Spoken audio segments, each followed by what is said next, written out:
Welcome, fellow Stardust. Are you ready for a scare?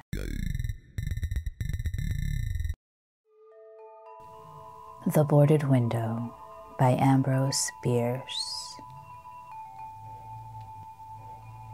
In 1830, only a few miles away from what is now the great city of Cincinnati, Ohio, lay a huge and almost endless forest.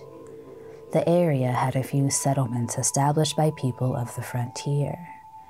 Many of them had already left the area for settlements further to the west. But among those remaining was a man who had been one of the first people to arrive there. He lived alone in a house of logs surrounded on all sides by the great forest. He seemed a part of the darkness and silence of the forest, for no one had ever known him to smile or speak an unnecessary word. His simple needs were supplied by selling or trading the skins of wild animals in the town. His little log house had a single door. Directly opposite was a window. The window was boarded up. No one could remember a time when it was not, and no one knew why it had been closed.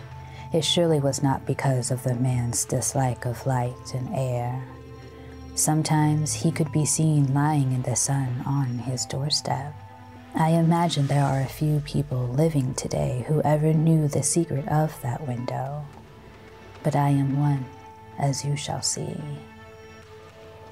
The man's name was said to be Murloc. He appeared to be 70 years old, but he was really 50. Something other than years had been the cause of his aging. His hair and long, full beard were white. His gray, lifeless eyes were sunken. His face was wrinkled. He was tall and thin with drooping shoulders, like someone with many problems. I never saw him. These details I learned from my grandfather. He told me the man's story when I was a boy. He had known him when living nearby in that early day.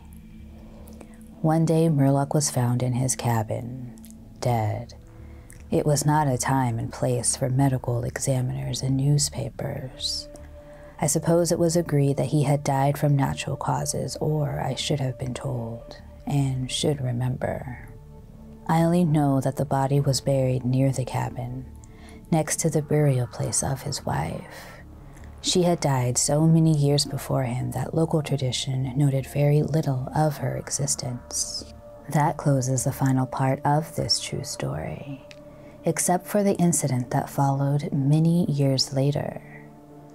With a fearless spirit, I went to the place and got close enough to the ruined cabin to throw a stone against it.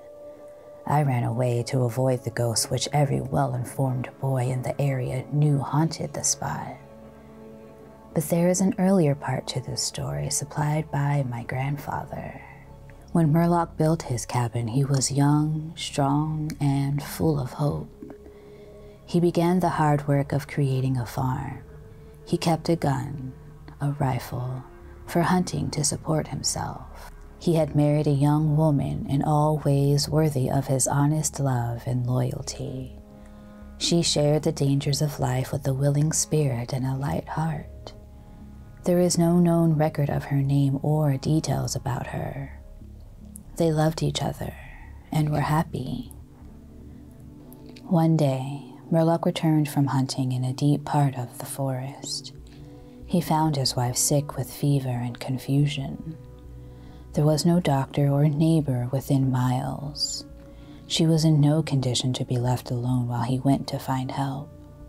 So Murloc tried to take care of his wife and return her to good health. But at the end of the third day, she fell into unconsciousness and died.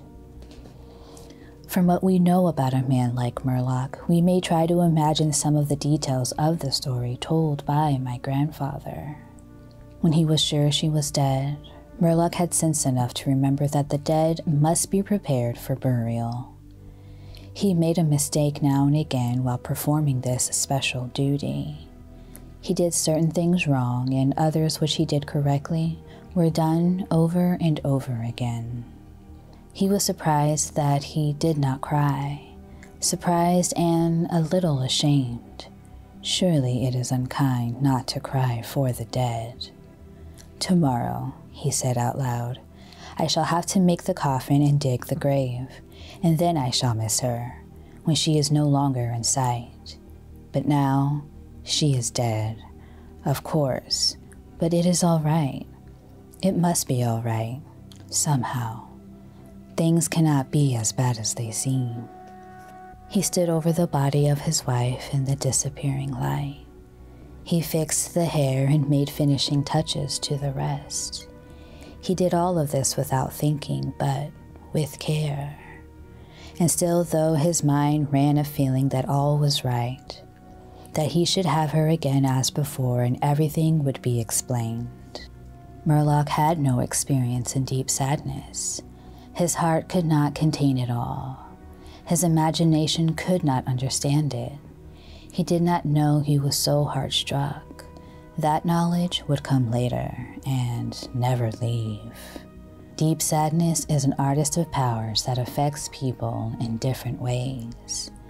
To one, it comes like the stroke of an arrow, shocking all the emotions to a sharper life. To another, it comes as a blow of a crushing strike. We may believe Murloc to have been affected that way. Soon after he had finished his work, he sank into a chair by the side of the table upon which the body lay. He noted how white his wife's face looked in the deepening darkness. He laid his arms upon the table's edge and dropped his face into them, tearless and very sleepy. At that moment, a long screaming sound came in through the open window. It was like a cry of a lost child in the far deep of the darkening forest. But the man did not move. He heard that unearthly cry upon his falling sense again and nearer than before. Maybe it was a wild animal, or maybe it was a dream, for Murloc was asleep. Some hours later he awoke, lifted his head from his arms and listened closely. He knew not why. There, in the black darkness by the side of the body, he remembered everything without a shock. He strained his eyes to see. He knew not what. His senses were all alert. His breath was suspended. His blood was still as if to assist the silence. Who? What had awakened him, and where was it? Suddenly the table shook under his arms. At the same time he heard, or imagined he heard, a light, soft step, and then another. The sounds were as bare as feet walking upon the floor. He was afraid beyond the power to cry out or move. He waited there in the darkness through what seemed like centuries of such fear. Fear as one may know, but yet live to tell. He tried but failed to speak the dead woman's name. He tried but failed to stretch his hand across the table to learn if she was there. His throat was powerless. His arms and hands were like lead. Then, something most frightful happened. It seemed as if a heavy body was thrown against the table with a force that pushed against his chest. At the same time, he heard and felt the fall of something upon the floor. It was so violent a crash that the whole house shook. A fight followed and a confusion of sounds impossible to describe. Murloc had risen to his feet. Extreme fear had caused him to lose control of his senses. He threw his hands upon the table.